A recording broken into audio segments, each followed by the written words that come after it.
Hello viewers, আসসালামু আলাইকুম। আপনাদের জন্য নিয়ে এলাম খাজার রেসিপি। তো আপনাদের মাঝে থেকে কমেন্ট ছিল, তাই আমি নিয়ে এসেছি আজকে খাজার রেসিপি। আমি আল্লাহর রহমতে অনেক ভালো আছি, আশা করছি আপনারাও অনেক ভালো আছেন। তো আমরা 1 কেজি ময়দা নিয়েছি, হ্যাঁ, সেখানে দিয়েছি পরিমাণ মতো লবণ আর 5 গ্রামের মতো দিয়েছি খাওয়া সোডা। আর আমরা কিছু দিইনি, আর একটু রং দিয়েছি। আপনারা চাইলে রং দিতেও পারেন, নাও দিতে পারেন। আর রং দিলে যে কোনো মুদির দোকানেই আপনারা হাতে না গেলে বড় দোকানে পেয়ে যাবেন। তো তারপরে দেবো আমরা তেল। তেল 125 গ্রাম থেকে 150 গ্রাম পর্যন্ত দেওয়া যায়, হ্যাঁ, সেটা ময়দার কোয়ালিটি বুঝে দেওয়া যায়। তো তেল, ময়দা আর লবণ আর হচ্ছে সোডা, এই কয়টা জিনিস একভাবে এভাবে মিশ্রণটা করে নিতে হবে খামিরের। হ্যাঁ, এখানে আগে পানি দেওয়া যাবে না, পানি দিতে হবে পরে। তো এইভাবে খুব সুন্দরভাবে কাজগুলো করতে হবে। তো আমাদের এখানে তেল কম হয়েছে, তাই আমরা আবারও তেল দেবো। তো আপনারা পুরো মনোযোগ সহকারে দেখবেন, আর অবশ্যই টেনে টেনে দেখবেন না। টেনে টেনে দেখলে অবশ্যই কিছু মিস করবেন, আর পরবর্তীতে আমাকে উল্টাপাল্টা কমেন্ট করতে পারবেন না। তবে অবশ্যই পুরো ভিডিওটা দেখবেন, রেসিপিটা ভালো মতো ফলো করবেন, তারপর আপনারা বাড়িতে ট্রাই করবেন। হ্যাঁ, আমরা কোনো মানুষকে কখনোই ভুয়ো কোনো জিনিস, ভুয়ো কোনো টিপস শেয়ার করি না, আর বলিও না। জেনারেল যেটা কাজ করি সেটাই প্র্যাকটিক্যাল আপনাদের মাঝে শেয়ার করি। তো তাই কোনো চিন্তা ভাবনা নেই। আপনারা একটা ভিডিও যদি না বুঝতে পারেন, বারে বারে দেখবেন, বারে বারে দেখবেন, তাহলে অবশ্যই বুঝতে পারবেন। আর শুরু থেকে শেষ করে মনোযোগ সহকারে দেখবেন, তাহলে আপনারা মাঝে খুব সহজে কাজগুলো করতে পারবেন। তো ময়দাটাকে এইভাবে খুবভাবে ফিনিশিং করতে হবে। তেল আর ময়দা, হ্যাঁ, তেল আর ময়দা আর লবণ আর সোডা, এগুলো দিয়ে আগে এইভাবে খুব সুন্দরভাবে মিশ্রণটা করে নিতে হবে। নেওয়ার পরে দিতে হবে পানি। পানি বেশি দেওয়া যাবে না, কমও দেওয়া যাবে না। যে পরিমাণ লাগে সেই পরিমাণে আমরা এখন দিয়ে দেবো পানি, হালকা পরিমাণে। তো আপনারাও ওইভাবে হালকা পরিমাণে দিয়ে দিবেন। দিয়ে ওটাকে আবারও মিশ্রণ করে নেবেন। 2 হাত দিয়ে ডলে ডলে খুব সুন্দরভাবে ফিনিশিং করে নেবেন। আর অবশ্যই ময়দা 1 কেজির ওপরে হলে এরকম 2 হাত দিয়ে করবেন, আর হাফ কেজির নিচে হলে ওটা 1 হাত দিয়েই করা যায়। ছোটো ময়দা তো, তাই 1 হাত দিয়েই করা যায়, কোনো সমস্যা হয় না। তো অবশ্যই ভিডিওটা কোনো বুঝতে ভেজাল হলে আমাকে কমেন্ট করবেন। আর ডেসক্রিপশন বক্সে আমার নম্বর থাকবে, অবশ্যই আপনারা চাইলে আমার সাথে কন্ট্যাক্ট করতে পারবেন। আবার ফেসবুকের লিঙ্ক দেওয়া আছে, আপনারা আমার সাথে মেসেঞ্জারেও কথা বলতে পারেন, কোনো সমস্যা নেই। তো আমার পুরো রেসিপি ফলো করবেন খুব সুন্দরভাবে, তারপরে আপনারা ট্রাই করবেন। আর যে কোনো একটা কাজ একবার দেখে একবার বুঝে উঠতে পারে না। হ্যাঁ, একটা রেসিপি আপনি একবার দেখলেন, সেই রেসিপি যে একবারে আপনারা যে সব কিছু বুঝতে পারবেন, এটা কোনো ব্যাপারই না।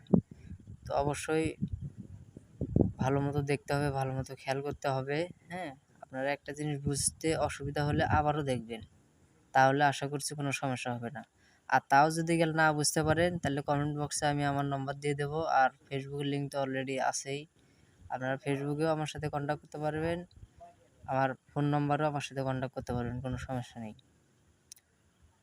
তো আমাদের এখানে খুব সুন্দরভাবে মিক্সার করা হয়ে গেল আমরা ফিনিশিং। হ্যাঁ, আর তার আগে কিছু কথা বলি, যে এই ফিনিশিং এইভাবে করবেন। ময়দাটা বেশি শক্ত করা যাবে না, নরমও করা যাবে না, যেহেতু খাজা হবে।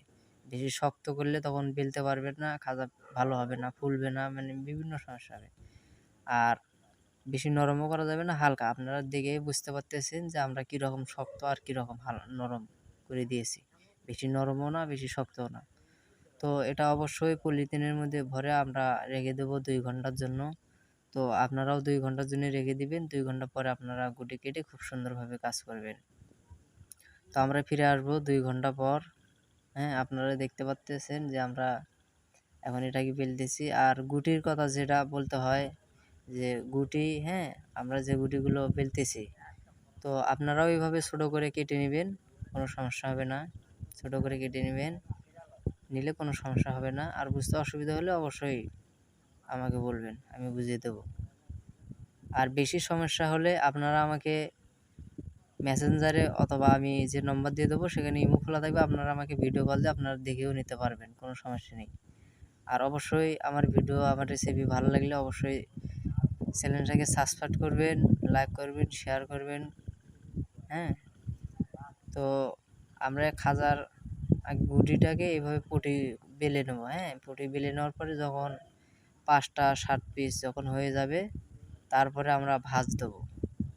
খাজার যে ভাঁজটা বলে পরল, সেই পরলটাকে দিয়ে দেবো। তো আপনারা আমার পুরো ভিডিওটা পুরো রেসিপিটা ভালো করে সুন্দরভাবে খেয়াল করুন যে আমরা কীভাবে বেলি। একটু ময়দা দিয়ে বেলতে হয়। হ্যাঁ, অনেকে আছে অ্যাড আউট দিয়েও বেলে, তো আমরা এখানে অ্যাড আউট দিচ্ছি না, শুধু ময়দা দিয়ে বেলতেছি। আর ময়দা দিয়ে না বেললেও সমস্যা হবে, আপনারা বেলতে পারবেন না। তাই ময়দা হালকা দিয়ে এইভাবে খুব সুন্দরভাবে বেলে নিতে হবে। আর অবশ্যই বেলার সময় একটা জিনিস খেয়াল করতে হবে যেন কোনো সাইড মোটা আবার পাতলা না হয়। চতুর সাইড এক সমান করার চেষ্টা করবেন, যতদূর পারেন এক সমান করার চেষ্টা করবেন খুব সুন্দরভাবে। হ্যাঁ, আর তারপরে হচ্ছে খাজাটাকে মোড়াতে হবে। আগে আমরা খুব সুন্দরভাবে বেলে নেব। বেলে নেওয়ার ক্ষেত্রে কিছু কিছু জিনিস খেয়াল করতে হবে, তো আপনাদের যেন কোনো ভেজাল না হয়। আর বিশেষ করে আরেকটা জিনিস খেয়াল করতে হবে, সেটা হচ্ছে যেন এই পটিটা বেলতে যেন না ফেটে যায়। ফেটে গেলে কিন্তু সমস্যা হবে, ফাটা হবে না। তো আপনারা আমাদের এখানে দেখতে পাচ্ছেন যে আমরা কত সুন্দরভাবে বেলতেছি, কোনো ফাটে না, ছেড়ে না। আপনারাও চেষ্টা করবেন এইরকমভাবে করার। অবশ্যই চেষ্টা করলে অবশ্যই কাজটা পারবেন। তো একবারে না পারলে দুইবারে পাবেন, দুইবারে না পারলেও 3বারে পাবেন। হ্যাঁ, আর বিশেষ করে একটা টিপস আপনাদের জন্য দেই আমি আজকে। তো যে কোনো কাজ আমরা এগুলো কাজ প্র্যাকটিক্যালি শিখছি, তারপরও আমাদের মাঝে মাঝে ভেজাল হয়। তো আপনারা শুধুমাত্র ভিডিও দেখে কাজ করবেন, আপনাদেরও ভেজাল হবে। একদম নির্ভেজালভাবে যে কাজ করতে পারবেন এটা শিওর না। তার কারণ আমার এখান থেকে আপনারা 10%, হ্যাঁ, আমার এখান থেকে আপনারা 10% আইডিয়া নিতে পারবেন। আর আমি তো 100% আইডিয়াই দেওয়ার চেষ্টা করি, তবে আপনারা 100% বুঝতে পারবেন না, বুঝতে পারবেন 10%। তো আর বাকি 90% আপনাদেরকে আস্তে আস্তে অটোমেটিকলি আপনারা বুঝে যাবেন। তো আমরা এখন খাজার পরল দিচ্ছি, তো আপনারা দেখুন আমরা খাজার পরলটাকে কীভাবে দিই। তবে হাতের দিকে খেয়াল করতে হবে আমরা কদ্দুর ময়দা নাগাই, কীভাবে পেঁয়াজ দিই, আর বেলার সময়টা কীভাবে বেলি। হ্যাঁ, এখানেও একটু বেলান দিতে হয়, এই যে হালকা বেলান দিয়ে দিলাম, বেশ ওকে। তো আর আমি শিরার কথা বলতে চাই যে আপনারা যে চিনি এটা করবেন, হ্যাঁ, 1 কেজি ময়দার জন্য 1 কেজি চিনি নেবেন, নিয়ে ওখানে একটু পানি দিবেন, পানি দিয়ে জাল করে নেবেন। শিরাটা যেন গলে যায়, সব চিনি যেন গলে যায়। চিনি যখন সব কটা গলে যাবে, যাওয়ার পরে যখন আঠালো ভাব হবে, অবশ্যই যখন আঠালো ভাব হবে তখনই আপনারা শিরাটাকে নামিয়ে নেবেন। হ্যাঁ, একদম বেশি পাতলাও না, বেশি গাঢ় না, আঠালো ভাব আসলেই আপনারা শিরাটাকে নাড়িয়ে নেবেন। নামিয়ে নেওয়ার পরে আপনারা হালকা ঠান্ডা করবেন। হ্যাঁ, হালকা ঠান্ডা, একদম বেশি ঠান্ডা করলেও সমস্যা হবে। হালকা একটু ঠান্ডা করে তারপরে আপনারা খাজাটাকে ভাজবেন। আর খাজাটাকে ভাজার সময় একটা জিনিস খেয়াল করতে হবে যেন বেশি হিট না হয়, তেল বেশি হিট দেওয়া যাবে না, খুব স্লো হিটে ভাজতে হবে। তো আপনারা আমার ভাজাও দেখবেন আর কিছুক্ষণ পরেই। আগে পরলটাকে দেখুন, আপনাদের একটু দেখায় খুব ভালোভাবে, তো আপনাদের যেন বুঝতে অসুবিধা না হয়। তো আপনারা এইভাবেই কাজ করবেন, তাহলে কোনো অসুবিধা হবে না। আর অসুবিধা হলে অবশ্যই আমি আছি, আমাকে কমেন্ট করবেন। আর বেশি ইমার্জেন্সি হলে আমার ফেসবুক মেসেঞ্জার অথবা আমি নম্বর দেবো ডিসক্রিপশনে, সেখান থেকে আমার সাথে ডাইরেক্ট কথা বলতে পারেন। হ্যাঁ, এইভাবে কাজ করলে আশা করছি আল্লাহর রহমতে আপনাদের কাজ ভেজাল হবে না। তবে চেষ্টা করবেন ভালোভাবে করার। আর একটা জিনিস ভালোভাবে শিখতে গেলে খুব সময়ের প্রয়োজন, ধৈর্যের প্রয়োজন। তো অবশ্যই খুব ধৈর্য সহকারে, মনোযোগ সহকারে রেসিপি ফলো করবেন, ফলো করার পরে কাজ করবেন, কোনো ভেজালই হবে না। হ্যাঁ, কোনো ভেজালই হবে না। তো এগুলো কাজ হচ্ছে খুব সহজ কাজ, তাই কোনো ভেজাল হবে না। আমি একদম গ্যারান্টি দিয়ে বলি যে কোনো ভেজাল হবে না।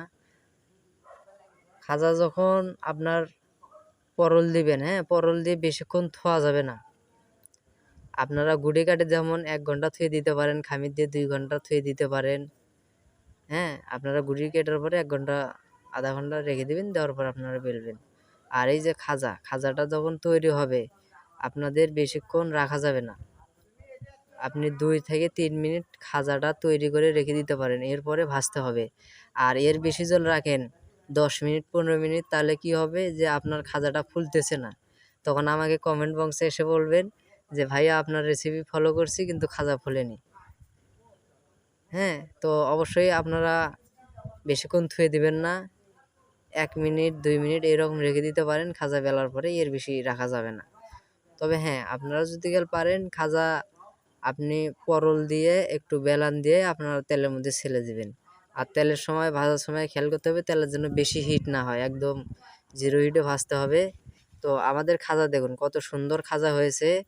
আশা করছি আমার এই টিপসটা ভালো মতো খেয়াল করলে আপনাদের খাজাও আমার এইরকমই হবে। তো আপনারা বুঝতে পারলে আমার সফলতা। ভাই আপনাদেরকে বোঝাতে আমি যথাযথভাবে চেষ্টা করি।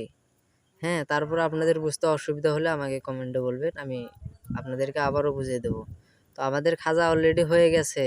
আর খাজাটাকে মানে স্লো হিটে ভাজতে হবে, বেশি হিট দিয়ে ভাজতে হবে না, হালকা হিটে ভাজতে হবে। আর অবশ্যই একটু তেল বেশি দিবেন, তেল বেশি দিয়ে ভাজবেন। হ্যাঁ, তেল বেশি দিয়ে ভাজবেন, কম তেলে ভাজলে ভেতর হবে না ভালো মতো। আর বেশি হিটে ভাজলেও ভেতর হবে না, ওপর হয়ে যাবে, ভেতর হবে না, ভেতর কাঁচা থাকবে। আর হালকা হিটে ভাজলে ভেতরটা খুব সুন্দরভাবে হয়ে যাবে। হ্যাঁ, ভেতরটা খুব সুন্দরভাবে হয়ে যাবে। তো এইভাবে কিছুক্ষণ নাড়াচাড়া করতে হবে, ঘন ঘন নাড়াচাড়া করতে হবে যেন 2 কালার না আসে। আর ঘন ঘন নাড়াচাড়া করলেই সবই এক কালার হয়ে যাবে, পুরো খাজাটাই 1 কালার হয়ে যাবে। আর ঘন ঘন না নাড়লে 2 কালার। আমাদের পুরো ভিডিওটাই আমি যথাযথ আপনাদেরকে দেখানোর চেষ্টা করলাম। তো আশা করছি আপনারা বুঝতে পারবেন। এইভাবে কাজ করলে আপনাদের কোনো কাজই ভুল হবে না। আমাদের এই খাজা প্রায় আমরা 5-7 মিনিট ধরে তেলের মধ্যে ভেজে নিয়েছি। আর খাজাটা যে এত টেস্টি লাগে আপনারা না বেনে খেলে আপনারা বুঝতে পারবেন না। হ্যাঁ, আপনারা বেনে খাবেন, খেলে বুঝতে পারবেন। তো অবশ্যই ভিডিও ভালো লাগলে লাইক কমেন্ট শেয়ার করবেন। আর যারা আমার এই ভিডিও প্রথমবার দেখেন, আমার রেসিপি প্রথমবার দেখছেন, তারা অবশ্যই আমার চ্যানেলটাকে সাবস্ক্রাইব করে আমার পাশেই থাকবেন বেল আইকন বাজিয়ে দিয়ে। হ্যাঁ, আমাদের খাজা অলরেডি হয়ে গেছে, আমরা এখন নামাবো। আর এই খাজাটা ডাইরেক্ট দেবো শিরেতে। আর শিরের কথা তো আপনাকে এর আগে বললাম যে শিরেটা কীভাবে করতে হবে আমি দেখাতে পারিনি, আমি বলে দিলাম। আর তারপরে যদি আপনাদের বুঝতে ভেজাল হয় আমাকে বলবেন, আমি যথাযথ চেষ্টা করব আপনাদের। তো খাজা এখন তুলবো, আমাদের এখন চিনির শিরা আছে, সেই শিরাতে দিতে হবে। তো তেলটা নিংড়ে নিতে হবে। হ্যাঁ, তেলটা নিংড়ে নিতে হবে খুব সুন্দরভাবে। আর তারপরে আমাদের এই খাজাটাকে শিরের মধ্যে দিতে হবে, ওই যে ওইভাবে শিরের মধ্যে দিতে হবে। দিয়ে ওখানে একটু নাড়াচাড়া করতে হবে যাতে শিরাটা ভেতরে ঢুকে যায়। আর নাড়াচাড়া না করলে শিরে ভেতরে যাবে না, শিরে ভেতরে না গেলে একটু খাইতেও টেস্ট পাওয়া যাবে না। তো এইভাবে নাড়তে হবে, ঘন ঘন নাড়তে হবে। তো এখানে বেশি আপনারা রাখতে পারবেন না, বেশি সময় ধরে রাখলে শির ঢুকে নরম হয়ে যাবে। তো আমার এই খাজাগুলো দেখতে পাচ্ছেন যে কত সুন্দর সুন্দর কালার এসছে, আবার কত টেস্টি, আবার কত পরলও দেখা যাচ্ছে, অনেক পরল। তো আপনাদেরকে শেখাতে পারলেই আমার মনে শান্তি। তো অবশ্যই ভিডিওটাকে লাইক করবেন, শেয়ার করবেন, ভালো থাকবেন।